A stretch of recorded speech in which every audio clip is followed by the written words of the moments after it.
Hello viewers, welcome to this channel. आज हम लोग डिस्कस करने वाले हैं थ्री फेज इंडक्शन मोटर का effect of slip on the rotor circuit. That means हम लोग क्या जानते हैं कि थ्री फेज इंडक्शन मोटर में हम लोग स्टार्टर में सप्लाई देते हैं और रोटर घूमता है, okay.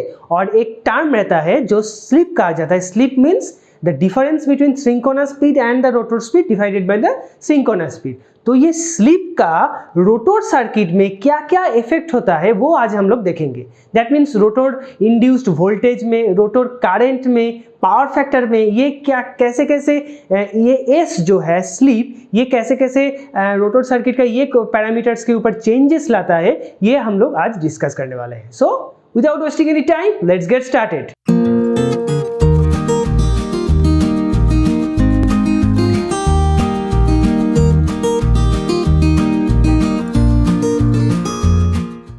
So effect of slip on the rotor circuit. तो हम लोग ये एक चीज जानते हैं कि रोटर सर्किट में जो करंट इंड्यूस्ड होता है उसका फ्रीक्वेंसी क्या है।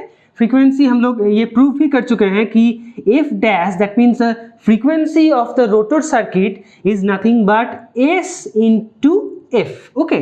Fractional slip into the frequency of the supply, that means supply में जो हम लोग फ्रीक्वेंसी देते हैं वो into the multiplication of slip, that is the rotor circuit slip, okay. अब at stand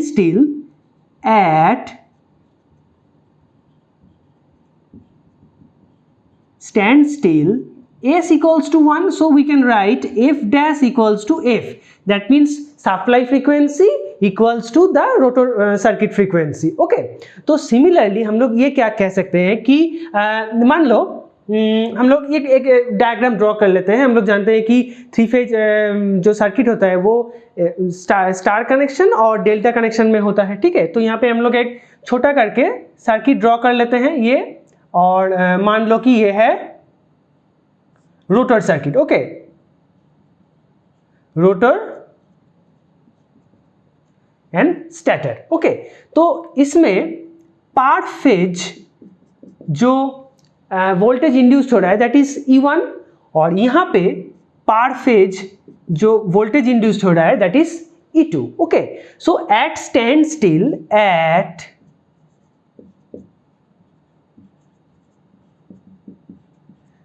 still S equals to 1, so frequency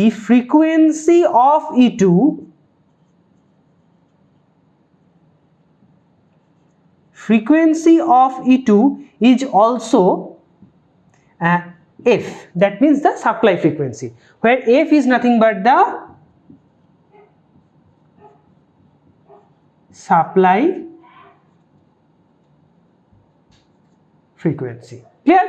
तो E2 that means जो स्टैंड स्टिल में पर फेज EMF है वो उसका जो फ्रीक्वेंसी है वो F है। क्यों? क्योंकि स्टैंड स्टिल में हम लोग जानते हैं कि S का वैल्यू क्या है, 1 है, ओके। पर अगर जब मोटर घूमना शुरू करेगा तब क्या होगा, S का फॉर्मूला क्या है, S equals to NS minus N by NS, right. जब मोटर स्टैंड स्टिल है तो रोटर का कोई स्पीड नहीं है, सो S का वैल्यू क्या है, 1, NS by NS that is 1। पर मोटर जब घूमना शुरू करेगा तो N पिक्चर में आएगा, तो S का एक वैल्यू होगा, राइट। वो S का वैल्यू, सो एट एनी स्लीप S, हम लोग क्या कह सकते हैं कि एट एनी स्लीप S ये जो पर फेज जो वोल्टेज इंड्यूस्ड है that means rotor EMF per phase equals to S into E2।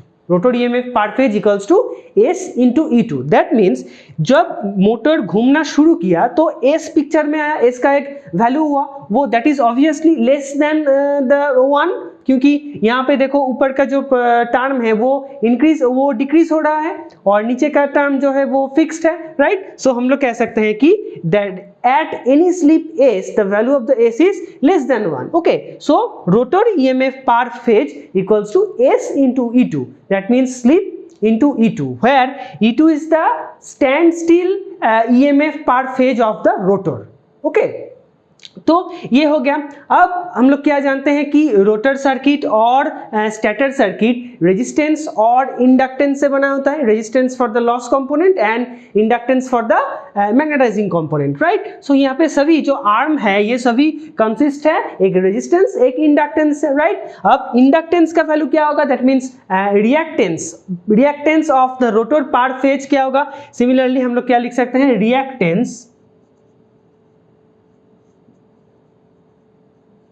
reactance of rotor per phase equals to S into X2। Okay, क्यों यहाँ पे X into S2 है, क्योंकि X जो टर्म है that is frequency dependent,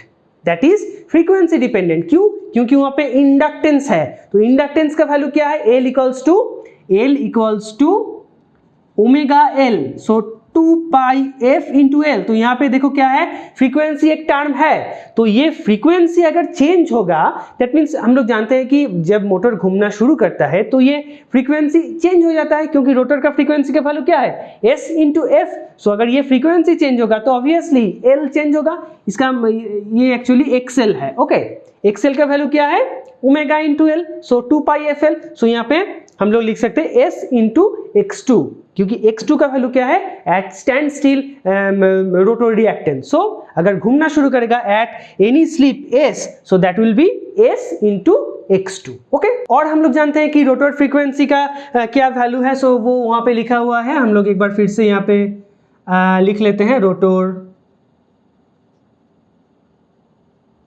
frequency equal s into F. Okay, so ये तीन term हम लोगों को मिल गया रोटर सर्किट में जब ये मोटर एस स्लिप से घूम रहा है। दैट मीन्स क्या है कि घूम रहा है किसी एक स्लिप से, that is obviously less than the 1। Okay, so ये तीन टर्म जो है ये हम लोगों को मिल गया।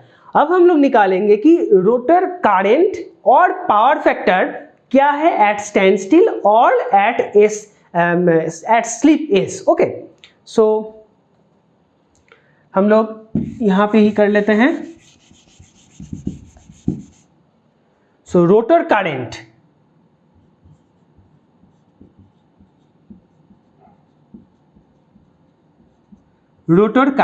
ओके, सो रोटर करंट का वैल्यू क्या है, obviously I2, that is nothing but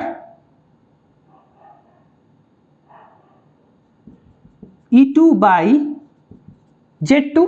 E2 का मतलब क्या है, द EMF इंड्यूस्ड पर phase. Okay, so and Z2 is the total reactance, right. So E2 यहां पे हम लोग एट स्टैंड स्टिल, हम लोग को लिखना पड़ेगा at stand still. Okay, at stand still, that's why हम लोग यहां पे S का कोई टर्म नहीं लिखे हैं। Remember it very carefully, I2 equals to E2 by Z2, पर यहाँ पे S का कोई टर्म नहीं है। क्यों, क्योंकि at stand still S equals to 1, S equals to 1 condition में हम लोग लिख सकते हैं I2 equals to E2 by Z2। Okay, तो यहाँ पे हम लोग अगर वैल्यू पुट करेंगे सो क्या आएगा, E2 by root under R2 square plus X2 square. Okay, where R2 is the resistance per phase of the rotor and X2 is the reactance per phase of the rotor. Okay, now power factor of rotor, power factor of rotor हम लोग क्या लिख सकते हैं, cos phi 2 equals to R2 by Z2। ये सभी stand still में हो रहा है, ठीक है, R2 बाई Z2। सो इसका वैल्यू क्या होगा, R2 by root under R2 square plus X2 square. Okay, so R2 by Z2। तो यहाँ पे हम लोग क्या देखें हैं कि at stand still rotor current का वैल्यू क्या है, E2 by Z2, that is E2 by root under R2 square plus X2 square. Similarly power factor of rotor equals to cos phi 2, that is R2 by Z2. So R2 by root under R2 square plus X2 square. Okay, so at sleep S हम लोग क्या लिख सकते हैं I2, तो यहाँ पे dash हो जाएगा। E2 के जगह में हम लोग क्या लिख सकते हैं S इंटू E2, क्योंकि स्लिप अभी पिक्चर में आ चुका है, and that will B Z2। Okay, so that is S into E2 divided by R2 square plus X into X2, S into X2 उसका होल स्क्वायर। ओके, नेक्स्ट हम लोग क्या लिख सकते हैं, power factor of rotor, so that will be cos phi 2 dash, क्योंकि अभी S slip पे चल रहा है motor, so R2 by Z2 clear equals to R2 by root under R2 square plus SX2 square. Okay, यहाँ पे जहां पे भी फ्रीक्वेंसी डिपेंडेंट टर्म है वहां पे क्या होगा, S एक मल्टीप्लाई हो जाएगा। यहाँ पे X जो है, X reactance X that is frequency dependent and the EMF is also frequency dependent. Okay, so EMF की जगह में हम लोग SE2 लिखे हैं और यहाँ पे X की जगह में हम लोग S इंटू X2 लिखे हैं। Okay, so that is at stand still, sorry at slip S, okay, at sleep S, I2 dash equals to this and power factor of the rotor cos phi 2 equals to this, and at stand still S equals to 1 हम लोग जानते हैं, वहाँ पे I2 का value ये है और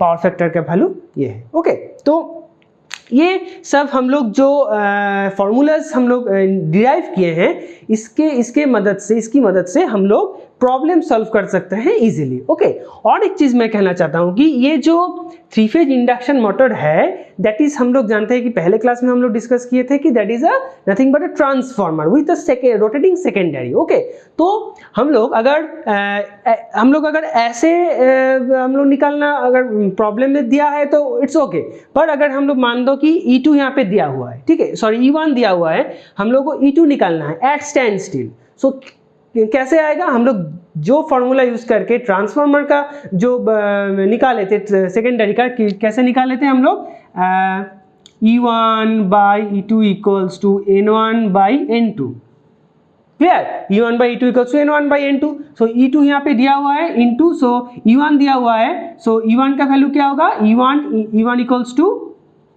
N1 by N2 into E2। Similarly E2 का वैल्यू क्या होगा, N2 by N1 into E1। सो ऐसे भी हम लोग निकाल सकते हैं। अगर यहाँ पे हम लोगों को पास S का वैल्यू है तो S स्लिप में हम लोग ये निकाल लेंगे, पर अगर स्टैंड स्टिल में हम लोग को सिर्फ स्टैटर का EMF दिया हुआ है, हम लोग को रोटर का EMF निकालना है और टर्न्स पर फेज हम लोग को दिया हुआ है, तो हम लोग इस फॉर्मूला से भी, ऐसे कॉन्सेप्ट से भी हम लोग इजीली निकाल सकते हैं। Okay, so these are the effect of slip on rotor circuit, that means slip कैसे रोटर सर्किट की कुछ पैरामीटर्स पे इफेक्ट करता है, ये हम लोग यहाँ पे देखे हैं। तो इसके ऊपर बेस करके हम लोग एक प्रॉब्लम सॉल्व करेंगे कि जो हम लोग यहाँ पे डिस्कस किए हैं वो अच्छी तरह से समझ में आए। Okay, so this is our question में क्या है देखो, a 3 phase 400 volt wound rotor motor has delta connected starter winding and star connected rotor winding. Okay, the starter has 48 turns per phase while the rotor has 24 turns per phase.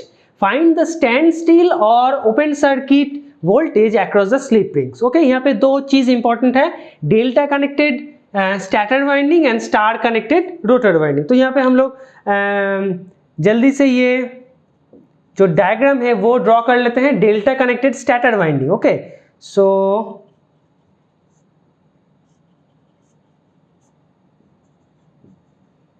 Delta connected starter winding and star connected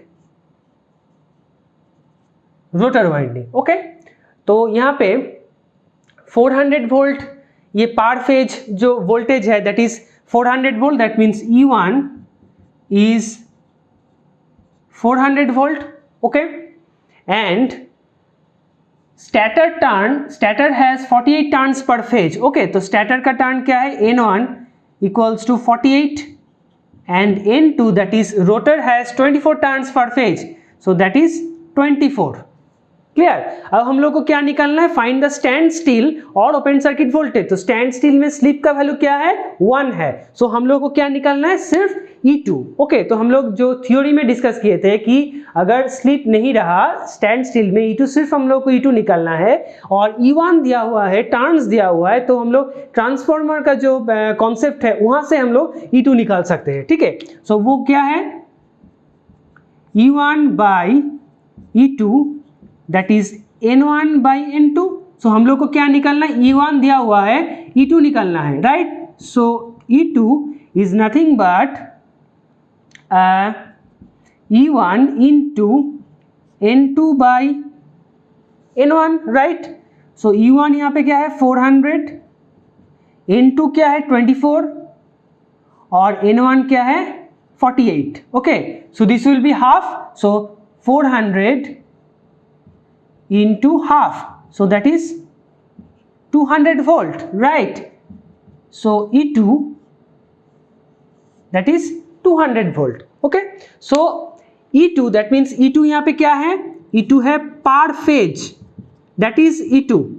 okay, अब हम लोग को क्या निकालना है, find the stand still और open circuit voltage across the slip rings, that is important, across the slip rings. तो slip ring कहां पे लगा हुआ होता है, यहाँ पे और इस पॉइंट में लगा होता है। ठीक है, सो हम लोग को क्या निकालना है, लाइन वोल्टेज हम लोग को निकालना है, right. So that is E2L, line voltage.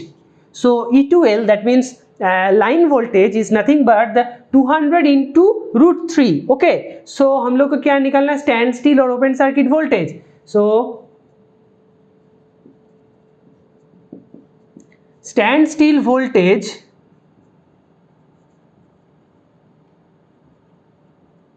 across the slip rings, across the slip rings equals to root 3 into 200. so that will be equals to, हम लोग को यहाँ पे कैलकुलेटर से देख लेते हैं, root 3 into 200 that is 346, that is 346 volt. okay, so that is our desired answer. Okay, so that means stand still और ओपन सर्किट वोल्टेज तो हम लोग को मिल गया E2, right. Stand still voltage that is rotor में stand still voltage ये है, और ओपन सर्किट वोल्टेज, और ओपन सर्किट वोल्टेज यहाँ पे कहा गया है across the slip rings, that's why हम लोग को क्या निकालना है, लाइन वोल्टेज, राइट। ये हम लोग E2 means the phase voltage, so हम लोग को लाइन वोल्टेज में उसे कन्वर्ट करना है। So that is equals to root 3 into 200। Star connection में हम लोग जानते हैं कि phase voltage into root 3 that is equals to line voltage. okay, so in this way we can solve this kind of problem very easily. okay, अगर हम लोगों को स्लिप दिया हुआ है, E2 दिया हुआ है, so हम लोग इजीली स्लिप इंटू E2 करके वो निकाल सकते हैं, per phase rotor EMF at slip S। पर यहाँ पे टर्न्स हम लोग को दिया हुआ है, E1 दिया हुआ है, और स्टैंड स्टिल हम लोग को वोल्टेज निकालना है, तो हम लोग ऐसे ट्रांसफार्मर का जो कॉन्सेप्ट था वहां से हम लोग इजीली ये निकाल सकते हैं। ठीक है, so that's it for today's video. आज हम लोगों ने क्या देखा कि ये जो स्लिप टर्म है वो स्लिप टर्म रोटर सर्किट के पैरामीटर्स के ऊपर, that means current, voltage, power factor, इस सभी के ऊपर कैसे इफेक्ट डालता है वो हम लोगों ने देखा, और उस इफेक्ट के ऊपर बेस करके ये प्रॉब्लम हम लोग कैसे सॉल्व कर सकते हैं वो हम लोगों ने देखा।